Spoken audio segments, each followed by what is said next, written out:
Good morning, my dear students. Today we will discuss about the topic transportation in plants of chapter first biology in class 10th. Beta, likewise, human beings there is also transportation of materials. There is also transportation of gases, nutrients within the plant body. पौधों में भी मनुष्यों की भांति हम विभिन्न प्रकार की गैसों, पोषक तत्वों, खनिज लवणों इत्यादि का परिवहन पढ़ते हैं। उनके अंदर भी परिवहन होता है और किस प्रकार से होता है, किन भागों की सहायता से होता है, आज हम यहाँ पर डिस्कस करेंगे। ठीक है।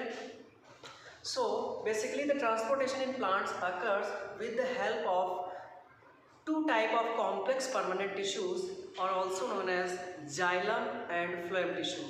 बेटा आप लोगों ने दो टिश्यूज़ का नाम सुना होगा, दो ऊतकों का नाम सुना होगा, जो आपने कक्षा 9 में विज्ञान में जो आपने ऊतक चैप्टर पढ़ा होगा, वहाँ पर आपने पादप ऊतक में जटिल स्थायी ऊतक में आपने जाइलम और फ्लोएम यानी कॉम्प्लेक्स परमानेंट टिश्यूज़ में आपने जाइलम और फ्लोएम का स्ट्रक्चर पढ़ा था। आज हम यहाँ पर उन्हीं टिश्यूज़ की हेल्प से प्लांट्स के अंदर ट्रांसपोर्टेशन की बात करेंगे।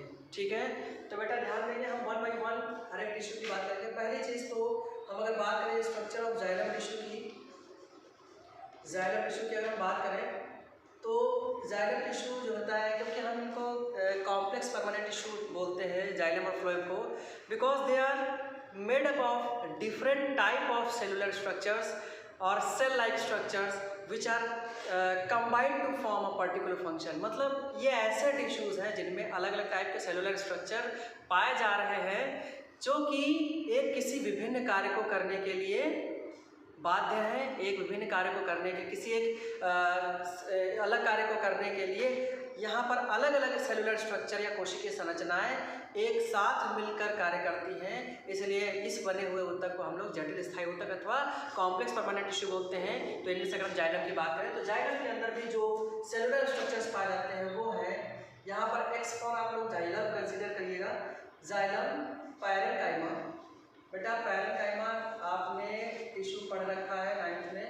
पैरेन्काइमा जो होती हैं इनकी 3 वॉल्ड सेल टिश्यू होती हैं, सामान्य जो होती हैं सिंपल परमानेंट टिश्यू होता है ये।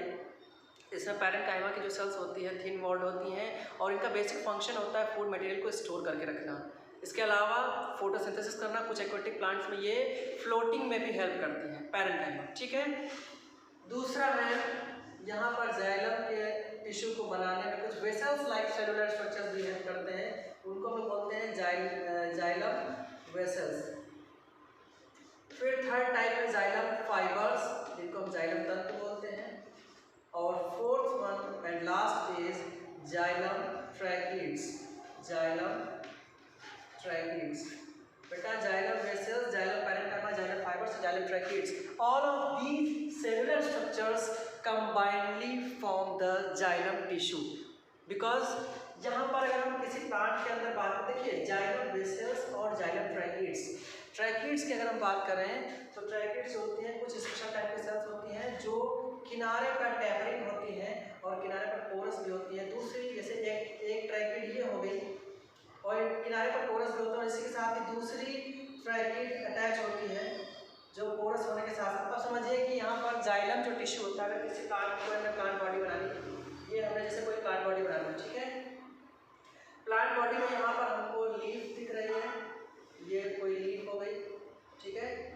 This is the peduncle of leaf, ये पर्णरंध्र है पत्ती का।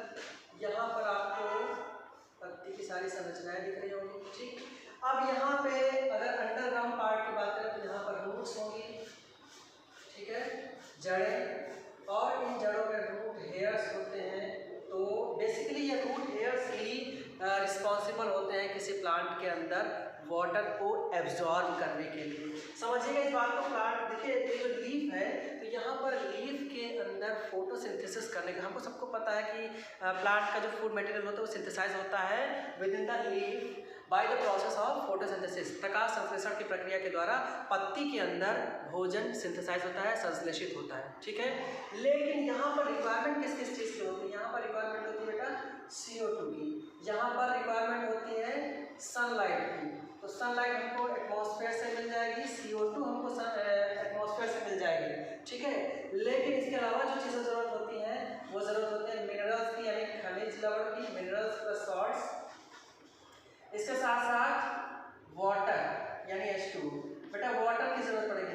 तो ये चीज़ें हमको मिलती हैं बाय द रूट्स। तो यहाँ पे सॉइल वाटर, सॉइल मिनरल्स और सॉइल सॉल्ट्स यानी मिट्टी में पाए जाने वाले जल खनिज लवणों का अवशोषण करके ये रूट हेयर्स या मूल रूट अपने रूट्स में, रूट जो मेन बॉडी होती है रूट की, वहाँ पर भेजते हैं। उसके बाद जब जाइलम के जितने भी सेलुलर स्ट्रक्चर्स होते हैं वो आपस में मिलकर, तो बेटा जाइलम के जो वेसल्स होते हैं वो एक दूसरे पर अटैच होकर ट्यूब लाइक पाथ बनाते हैं, और उस ट्यूब लाइक पाथ में यही वाटर और मिनरल्स एब्जॉर्ब करके और धीरे धीरे ऊपर की तरफ मोड़ दिए जाते हैं, और यहाँ से होते हुए जो वाटर और मिनरल्स होते हैं वो लीफ तक पहुँचाए जाते हैं, ठीक है। तो लीफ तक पहुँचाए जाने के लिए यहाँ से जो मिनरल्स होते हैं, जो सॉल्ट्स होते हैं, जो वाटर है, वो धीरे धीरे ऊपर की तरफ चढ़ता है, जिसको हम एसेट ऑफ सैड बोलते हैं, एसेट ऑफ सैड, ठीक है। एसेट ऑफ सैड का मतलब होगा सैड, जो यहाँ से जो भी लिक्विड मटेरियल है वो चाहे वाटर हो, चाहे मिनरल्स हो, चाहे सॉल्ट्स हो, वे सारे धीरे धीरे करके जाइलम टिश्यू के जरिए कहाँ जा रहे हैं? लीफ या मेसोफिल सेल्स में जा रहे हैं, ठीक है, जहाँ पर फोटोसिंथेसिस होने वाली है। इसके साथ ही अटैच होंगे आपके जाइलम ट्रैकिड्स, जो कि हेल्प करते हैं ट्रांसपोर्टेशन में, और इन ट्रैकिड्स के जरिए भी वाटर अमाउंट कंडक्ट होता है, ठीक। तो बेसिकली ये जो स्ट्रक्चर्स हैं ये मिलके आपके प्लांट बॉडी में जो वाटर कंडक्शन का पार्ट होता है उसको उसके थ्रू वाटर, मिनरल्स और सॉल्ट्स का ट्रांसलोकेशन कराते हैं, ठीक है। तो यहाँ पर बेटा हम लोग इसके फंक्शंस में लिख देते हैं। यहाँ पर जो फंक्शंस हैं वो है फंक्शन वाटर कंडक्शन, या हिंदी वाले क्या लिखेंगे? जल परिवहन। देखिए यहाँ पर एक चीज़ समझने वाली बेटा, वाटर कंडक्शन कहीं और से किसी और बॉडी पार्ट से नहीं होगा। Water conduction will always occur from the root hairs through the roots to the leaf cells. Means ये हमेशा यूनिडायरेक्शनल होगा, एक दिशात्मक होगा। मतलब समझ रहे हैं कि जो वाटर कंडक्शन होगा वो रूट हेयर्स से होके और धीरे धीरे होके कहाँ जाएगा? पत्तियों की कोशिकाओं में, ठीक है। पर्ण कोशिकाओं में जाने का मतलब यहाँ से water conduction always will take place in unidirectional pattern, तो यहाँ से एक दिशात्मक होगा ये हमेशा, ठीक। अब हम लोग बात करते हैं यहीं पर जो नेक्स्ट टिश्यू होता है, सॉरी मैं इसको बिठा दिया, एक सेकंड फिर से देते हैं इसको। फंक्शन है water conduction.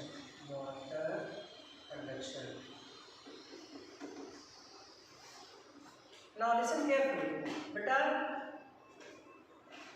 The total transportation of materials, either it is water, minerals, or it is food material. देखिए यहाँ पे जो मिनरल्स और सॉल्ट्स ऊपर जा रहे हैं वहाँ पे फोटोसिंथेसिस होगी, फूड मटेरियल सिंथेसाइज होगा, और फिर ये फूड मटेरियल जो भी यहाँ पे फूड मटेरियल सिंथेसाइज होगा वो डिस्ट्रीब्यूट किया जाएगा। और डिस्ट्रीब्यूट कहाँ पर किया जाएगा बेटा? ऊपर भी कुछ बॉडी पार्ट्स होंगे, मान लिया ये बॉडी पार्ट्स कुछ ऊपर होंगे, ठीक है, कुछ बॉडी पार्ट्स ऊपर हो गए, ठीक।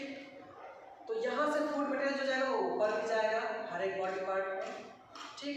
और जहाँ से इसको एसेट ऑफ सैड के थ्रू मिनरल्स, सॉल्ट्स और वाटर अमाउंट मिल रहा है वहाँ पर भी तो ये फूड को ट्रांसपोर्टेट कराएगा। मीन्स क्या हुआ? अगर यहाँ पर फूड ना आए या एनर्जी ना आए तो बेटा इनकी कार्य करने की क्षमता कम हो जाएगी, रूट हेयर्स की वाटर को एब्जॉर्बिंग कैपेसिटी कम हो जाएगी, एब्जॉर्ब नहीं कर पाएंगे। फिर फाइनली यहाँ से वाटर और मिनरल्स का एसेट ऑफ सैड यानी कि चढ़ना या पहुँच पाना वहाँ तक बंद हो जाएगा, और फिर धीरे धीरे सारी प्रोसेस रिलेट करती हैं एक दूसरे से तो सारी प्रोसेस धीरे धीरे बंद हो जाएंगी। ठीक है, तो यहाँ पर भी एनर्जी पहुँचनी इतनी ज़रूरी है। Now you can see that the translocation और transportation of food material is occurring in both directions, upwardly and downwardly. So the transportation of food material occurs in bi-directional pattern. द्विदिशात्मक होता है, मतलब प्लांट बॉडी में ऊपर की तरफ भी phloem जो है जो फूड का कंडक्शन कराएगा और नीचे की तरफ भी कंडक्शन कराएगा. So the food conduction always takes place with the help of fluid tissue. This is another type of second type of complex permanent tissue, and it is also formed by the various types of cellular structures. These are known as phloem parenchyma, phloem parenchyma, phloem fibers, sieve tubes,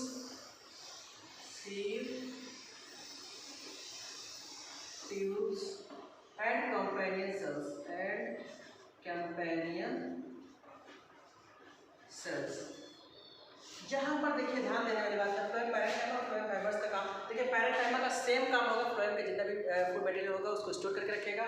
fibres जो होते हैं वो सिर्फ tissue को density provide कराते हैं, जहाँ पर ज़रूरत होती है ज़्यादा होल्ड ज़्यादा लूज नहीं होने देते हैं, डेंसिटी टाइटनेस प्रोवाइड करते हैं फाइबर्स.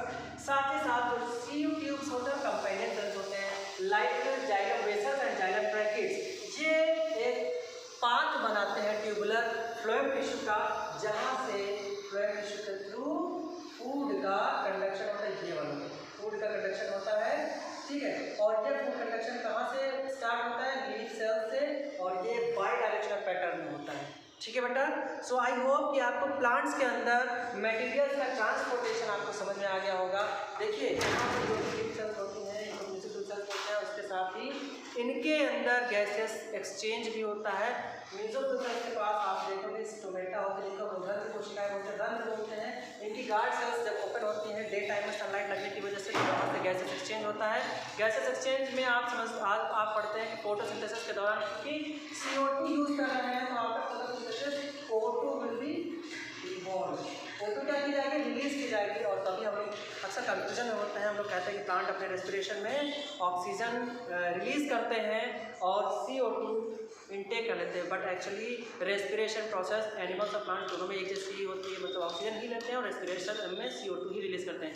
बट अगर हम लोग एनिमल्स की रेस्पिरेशन प्रोसेस और प्लांट्स की फोटोसिंथेसिस प्रोसेस को एक साथ देखें तो हमको पता चलता है both of this process are just opposite to each other. In photosynthesis oxygen is evolved but CO2 is captured. ठीक है, यानी फोटोसिंथेसिस में ऑक्सीजन इवॉल्व की जाती है और CO2 लेकर. ठीक है, बट अगर रेस्पिरेशन की बात की जाए तो रेस्पिरेशन और फोटोसिंथेसिस प्लांट्स में दोनों अलग प्रोसेस हैं. रेस्पिरेशन में हमेशा CO2 ही इवॉल्व होगी ऑक्सीजन के यूज द्वारा. ठीक है, वो चीज़ें हम फिर बाद में नेक्स्ट टाइम में देखेंगे. तो आई होप कि आपको इस वीडियो में आपको ये सारी चीज़ें समझ में आ गई हैं. और अगर इस यहाँ पर कहीं पर भी किसी को कोई कन्फ्यूजन है then you can message in the group, you can ask the question. और इसके साथ ही हम लोग आज ये टॉपिक यहीं पर समाप्त करते हैं. नेक्स्ट टॉपिक में हम लोग डिस्कस करेंगे द नेक्स्ट लाइफ प्रोसेस. जो भी देख लेंगे, रिस्पिरेशन स्टार्ट कर सकते हैं या फिर अनदर लाइफ प्रोसेस. तो आई होप कि आपको ये सारी लाइफ प्रोसेस समझ में आ गई होगी, सर्कुलेशन वगैरह समझ में आ गया होगा. और इसी के साथ ही हम लोग यहाँ पे टॉपिक समाप्त करते हैं. आप लोग घर पर रहें, सुरक्षित रहें और पढ़ाई ज़रूर करते रहें, एक दूसरे से सोशल डिस्टेंसिंग का पालन करते रहें. Thank you all.